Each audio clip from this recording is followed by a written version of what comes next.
Halo guys, balik lagi di channel Javanakis. Kali ini kita akan podcast bersama Om Rashid dari Jogja. Beliau adalah bidang makbaroh dan silsilah dari Patrap Senopati Kota Gede. Kita coba hubungi Om Rashid ya guys. Halo Om. Bagaimana Om kabarnya di sana? Hujan nggak? Alhamdulillah baik. Mas Saka, di sini tadi hujan deres banget. Sampai ada angin kencang, ada petir, tapi alhamdulillah sekarang sudah reda. Ya alhamdulillah ya Om. Gimana Saka kabarnya? Alhamdulillah Om baik, di sini malah baru hujan Om. Baik. Alhamdulillah, nggak apa-apa, itu berkah itu. Ya amin. Amin. Aku boleh tanya Om? Ya, gimana Mas Saka? Aku mau tanya nih Om. Patrap Senopati itu kan singkatan dari Paguyuban Trah Besar Panembahan Senopati Om. Pasti pancer dari paguyuban ini adalah Panembahan Senopati karena mengatasnamakan Eyang Panembahan Senopati tersendiri. Eyang Panembahan Senopati itu kan raja pertama dari Mataram Islam. Terdirinya Mataram Islam itu kan karena ada Wahyu Gagak Emprit ya Om. Ya, Itu Mas. ceritanya gimana sih Om? Boleh dijelaskan Om? Oke. Nah, ini Mas Saka, mungkin karena kajian kita, perbincangan kita sore ini nanti terkait dengan Eyang Ki Ageng Pemanahan. Ya. Mungkin perlu Om sampaikan dulu terkait biografi daripada Eyang Ki Ageng Pemanahan. Eyang Ki Ageng Pemanahan sendiri itu memiliki nama asli yaitu Raden Bagus Kacung.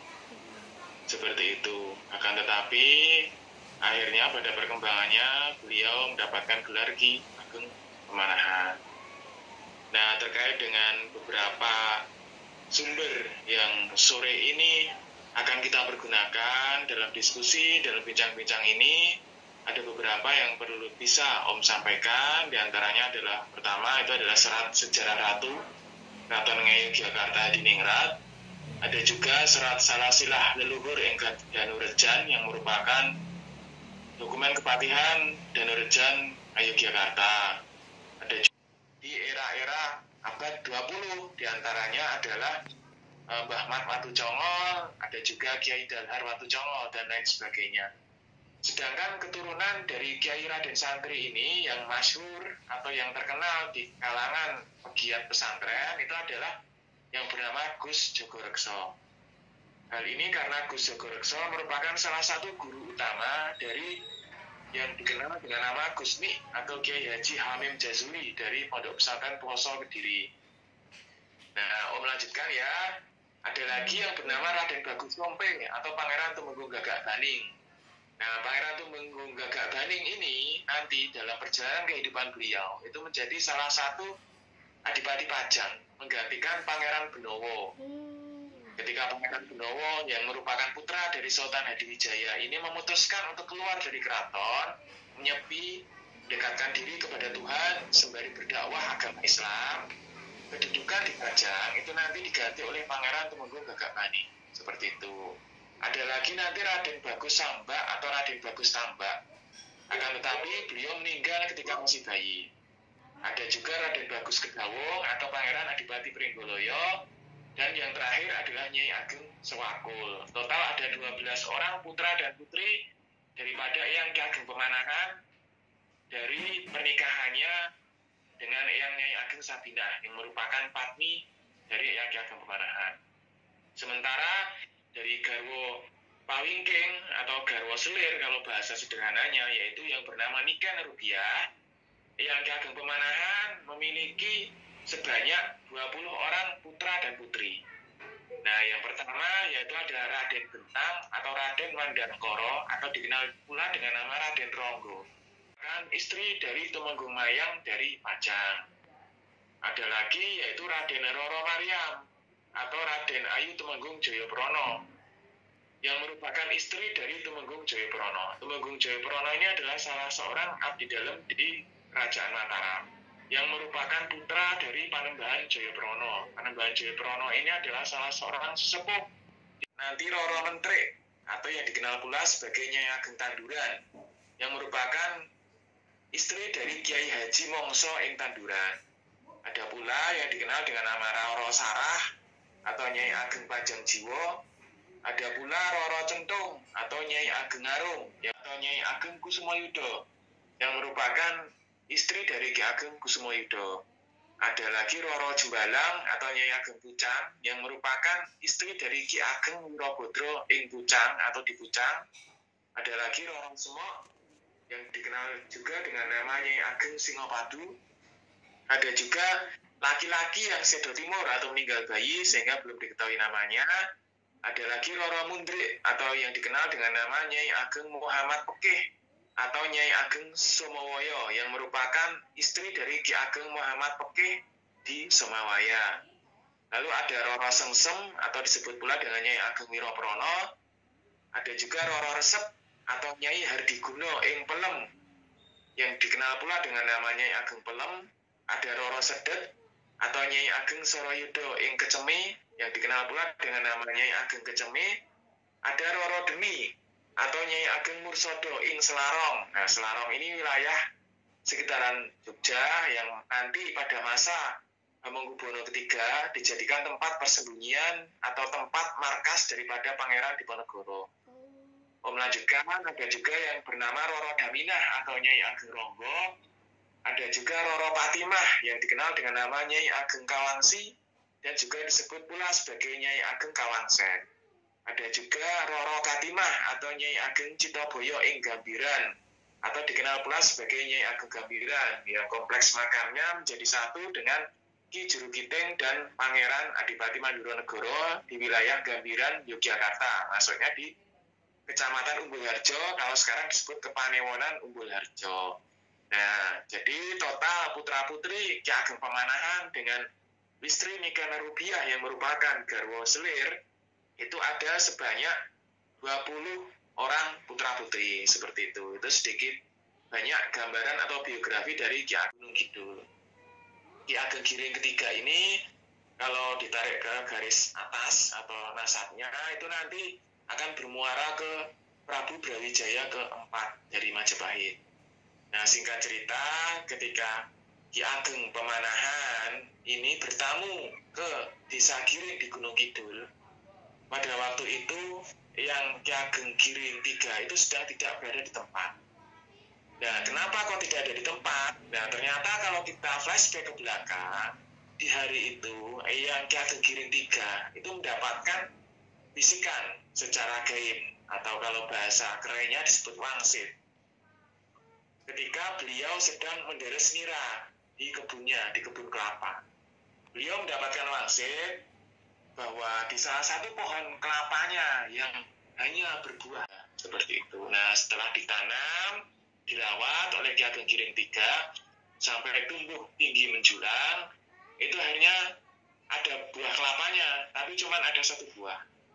Nah, di pagi hari itu dari pohon kelapa yang hanya memiliki satu buah kelapa itu yang Ki Ageng Giring III mendengar suara yang berseru bahwa, wahai Ki Ageng Giring, ketahuilah bahwa barang siapa yang bisa meminum air dari buah kelapaku ini, maka dia akan bisa menjadi penurun raja-raja tanah Jawa. Akan tetapi meminumnya harus dengan cara sekali teguk.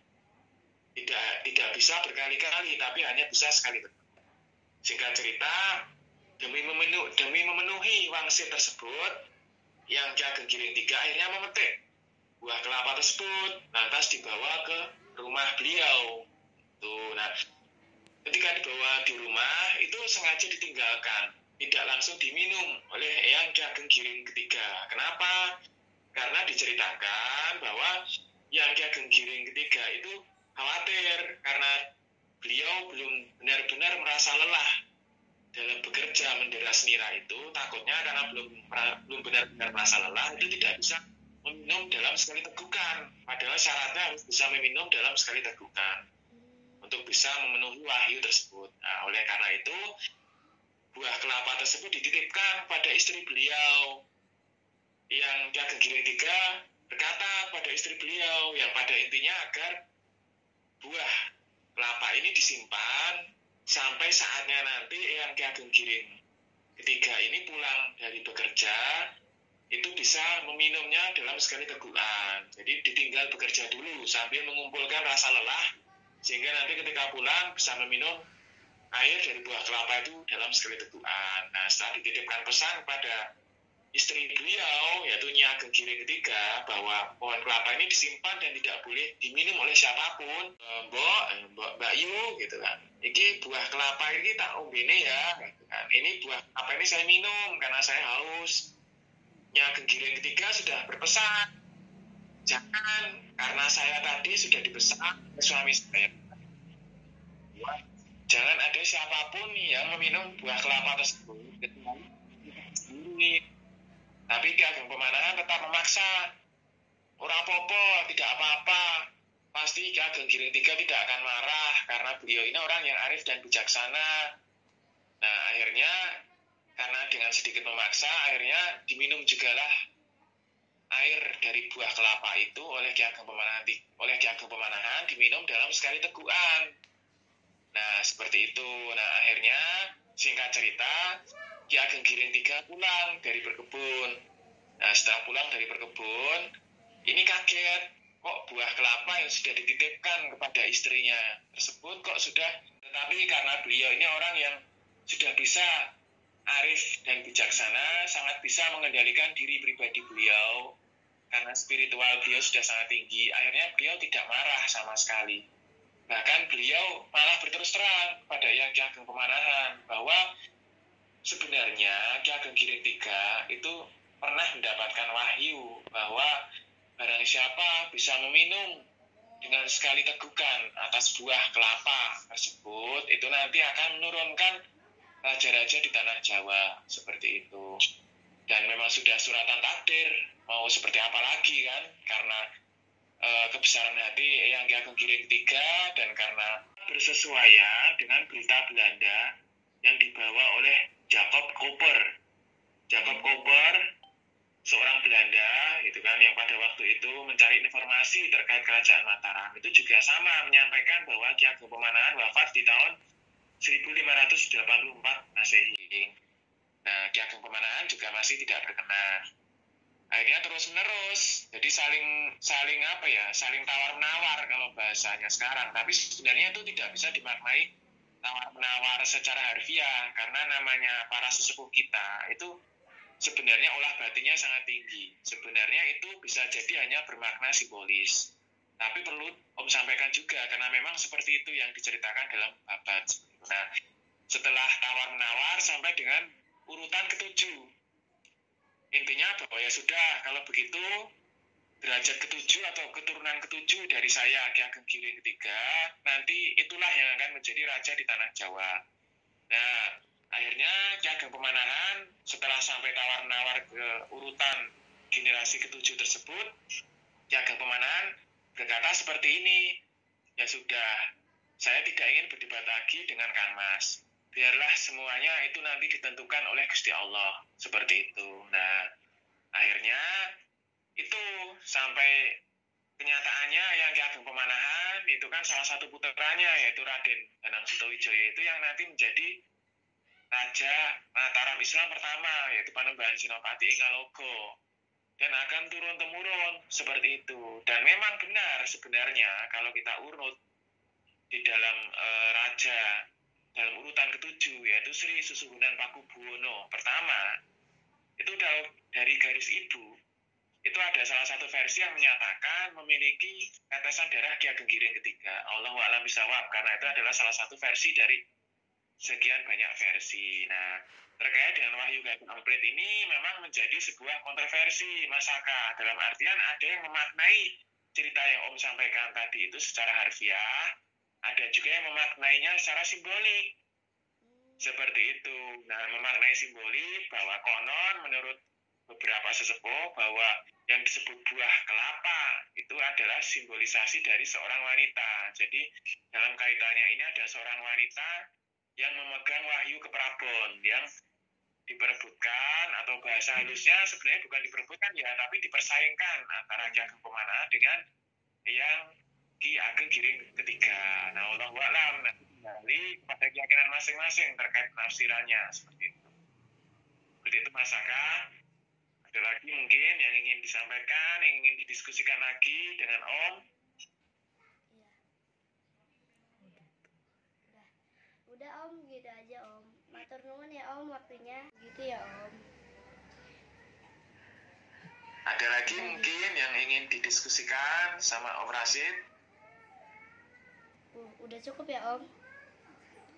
Cukup. Oh, ya cukup. Matur nuwun Om waktunya. Sama-sama Mas Aka. Amin. Lain kali kita bisa bahas sejarah-sejarah Mataram lagi Om. Ya, siap Mas Aka. Apa? Yaudah, aku nyuwun pamit ya Om. Ya, terima kasih. Assalamualaikum. Oke, sekarang. Waalaikumsalam. Oke guys, sekarang kita udah selesai podcast bersama Om Rashid ya dari Jogja. Lain kali kita bisa bahas sejarah lagi tentang Kerajaan Mataram. Aku undur diri. Assalamualaikum warahmatullahi wabarakatuh. Rahayu, salam budaya.